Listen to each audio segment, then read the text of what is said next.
Estate trends పై ఎప్పటికప్పుడు తాజా సమాచారాన్ని అందిస్తున్న ప్రజయ్ ఇంజనీర్ సిండికేట్ సొంతిల్లు కార్యక్రమానికి స్వాగతం. వర్జిన్ కౌంటీ పేరుతో విల్లాస్ నిర్మిస్తున్నారు. 40 లక్షల రూపాయలకే 200 గజాల స్థలంలో విల్లా ఇస్తున్న ఘనత ప్రజయ్కు దక్కుతుంది.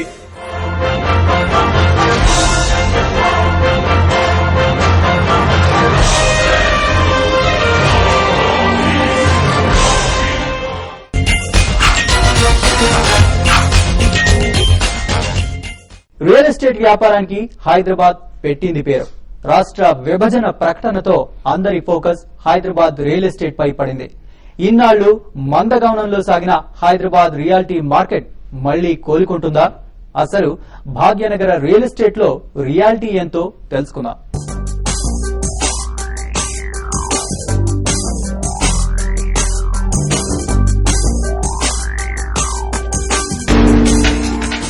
ప్రత్యేక రాష్ట్ర ఏర్పాటు ప్రకటనతో అందరి దృష్టి భాగ్యనగరంపై ఎందుకు పడింది?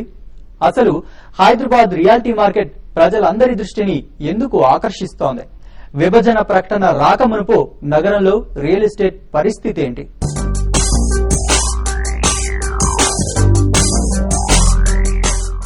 హైదరాబాద్ రాష్ట్ర రాజధాని కావడంతో రాష్ట్రం నలుమూలల నుంచి బ్రతుకు తెరువు కోసం వస్తుండే జనంతో నిత్యం కళకళ్లాడుతోంది. రాష్ట్ర రాజధానిలో సుమారు 1 కోటి మంది దాకా నివసిస్తున్నారంటే ఈ నగరం ప్రాముఖ్యత ఏంటో అర్థం చేసుకోవచ్చు. దాదాపుగా ప్రతి కుటుంబానికి రాజధానితో ఏదో ఒక రకమైన సంబంధం ఉంటోందంటే హైదరాబాద్ గొప్పతనం ఏంటన్నది అర్థమవుతోంది. దేశంలోని ఇతర మెట్రో నగరాలతో పోల్చుకుంటే హైదరాబాద్ కు ఉన్న ప్రత్యేకతే వేరు. ఔటర్ రింగ్ రోడ్డు, అంతర్జాతీయ విమానాశ్రయం, హైటెక్ సిటీ వంటివి నగరానికి కొత్త అందాన్ని తీసుకొచ్చి రియల్ మార్కెట్ పెరగడానికి ఎంతో దోహదపడ్డాయని చెప్పవచ్చు.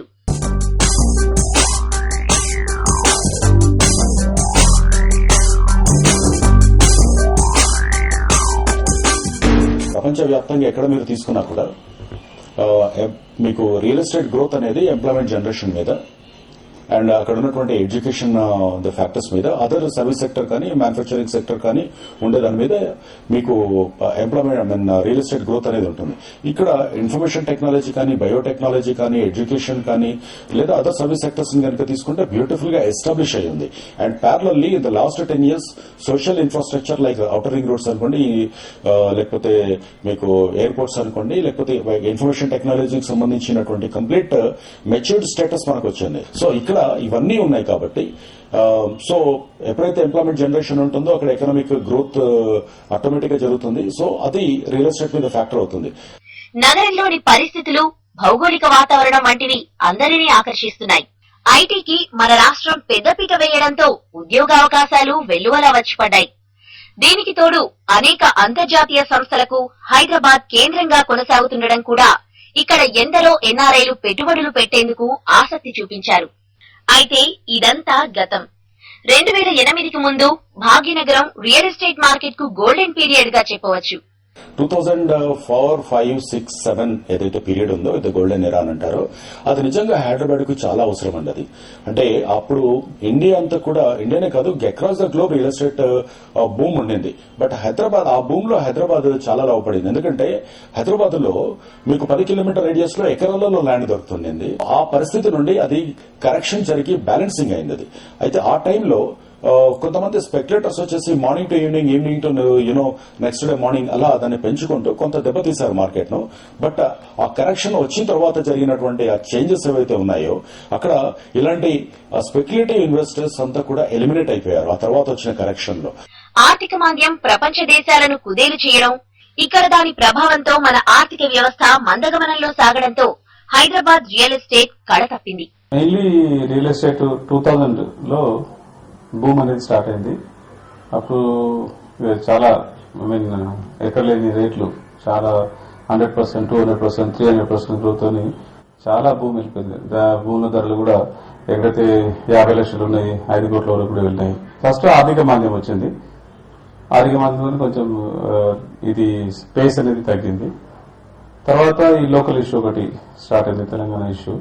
తెలంగాణ ఇష్యూ కూడా చాలా వరకు భూముల ధరలు మళ్ళీ డ్రాస్టికలీ దే కేమ్ డౌన్, చాలా తగ్గిపోయినాయి.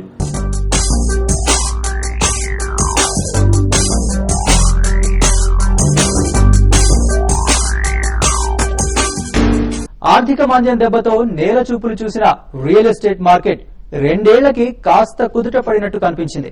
దేశంలోని ప్రధాన నగరాల్లో రియల్ ఎస్టేట్ పురోగమిస్తే ఇక్కడ మాత్రం ఎందుకు ఆశించిన మేర వృద్ధి కనబడలేదు. కర్నూలు చావుకి 1.25 కారణాలున్నట్లు హైదరాబాద్ రియల్ ఎస్టేట్ మార్కెట్ కు ఎన్నో కారణాలున్నాయి. 2010లో రెసిషన్ తేరుకున్న భారత ఆర్థిక వ్యవస్థ కాస్త గాడిన పడినట్లే కనిపించి కొత్త ఆశలు రేకెత్తించింది. దేశంలోని అన్ని ప్రధాన నగరాల్లో రియల్ ఎస్టేట్ రంగంలో కొనుగోళ్లు, అమ్మకాలు జోరందుకున్నాయి. అయితే అందుకు భిన్నంగా భాగ్యనగరంలో పెద్దగా భూమ్ కనిపించలేదని చెప్పాలి.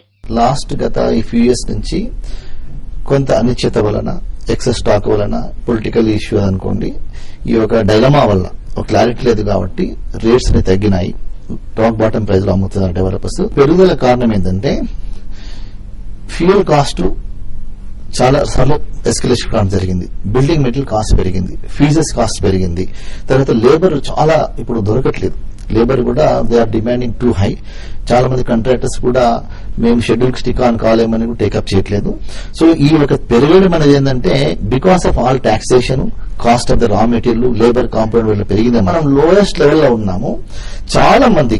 చాలా మందికి విత్ ఇన్ ఆంధ్రప్రదేశ్ లో ఉన్న వాళ్ళకి కానీ, అవుట్ సైడ్ ఆంధ్రప్రదేశ్ కానీ, గ్లోబల్ లెవెల్ లో ఉన్న వాళ్ళు, this is an business opportunity for them to pick up the stock, whether land కానీ, బిల్టప్ ఏరియా కానీ, లేదా రెంటల్ కానీ, to run their business for to expect more returns on their invest. This is the business opportunity.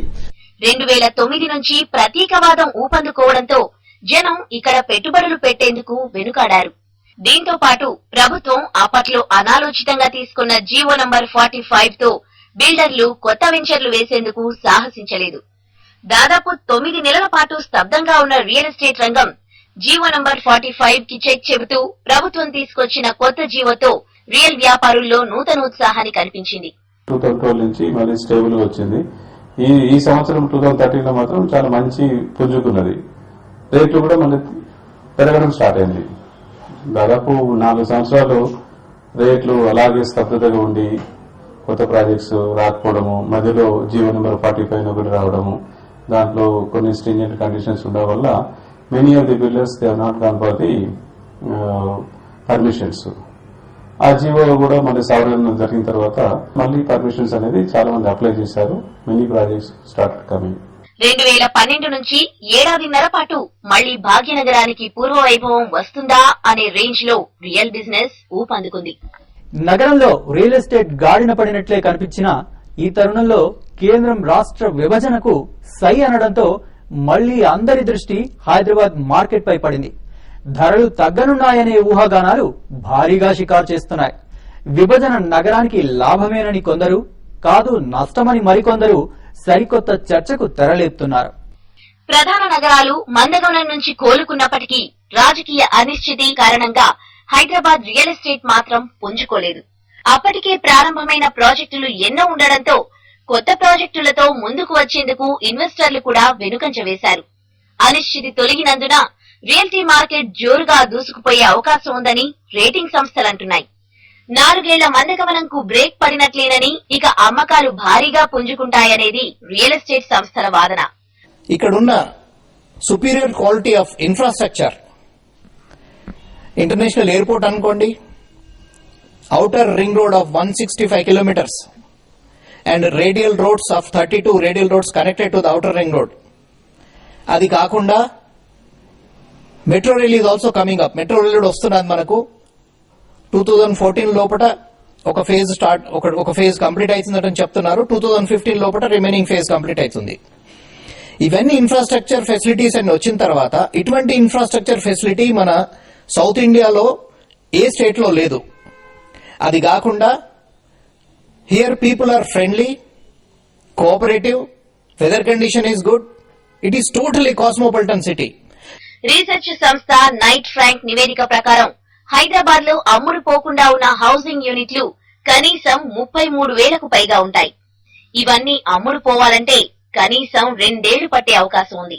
Hyderabad realty market లో ప్రధానంగా residential విభాగంలో కొనుగోలుదారులు అత్యధిక శాతం మంది స్వీయ వినియోగం కోసం కొనుగోలు చేసేవారే.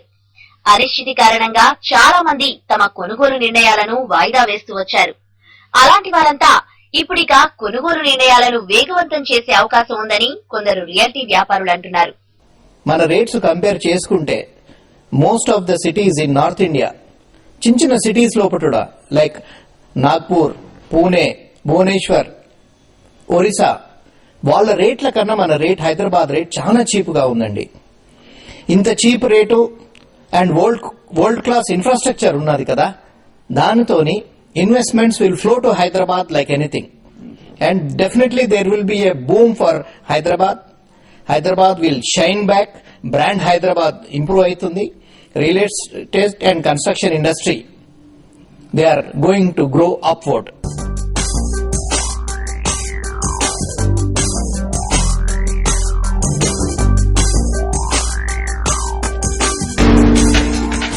విభజన నేపథ్యంలో అసలు హైదరాబాద్ రియాలిటీ మార్కెట్ పరిస్థితి ఏంటి, రియల్ బూమ్ ఎలా ఉండబోతోంది? వచ్చిన బ్రేక్ తర్వాత చూద్దాం.